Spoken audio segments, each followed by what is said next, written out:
mo ba, mahal, ito ang Yokohama, lungsod ng daungan. Ako'y nagtatrabaho malapit sa Isezakicho. Araw-araw naglalakad ako sa mall na iyon. Tahimik pero puno ng buhay. Si Matsumoto Kiyoshi, si Doktor, lagi kong nadadaanan. At syempre, si Tokyo Rose. Kapag ako'y pagod, nasugatan, diyan ako nagpupunta. Alam mo ba, mahal, ang opisina ko ay nasa Fukutomicho,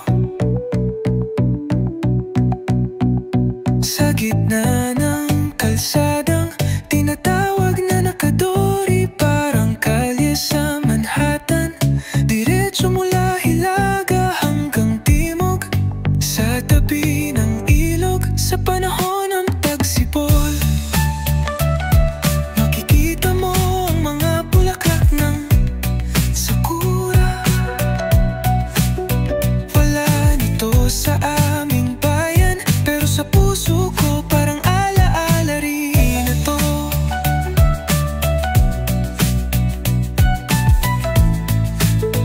Alam mo ba, sa kabila ng istasyon, nandun ang monumento ni General Ricarte.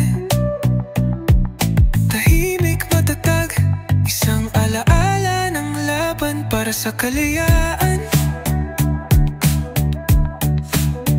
At sa kalsadang nilakaran ni Mariano Ponce, ang mga bato ng Motomachi ay parang nagkukwento.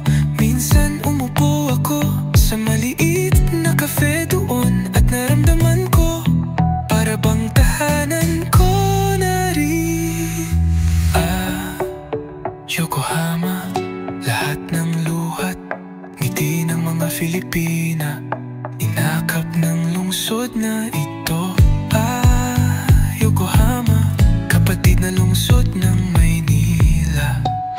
Chotomate, isyo ni Daijobu, Daijobu. Hondo ni ang daungan ng puso, plus lang Yokohama.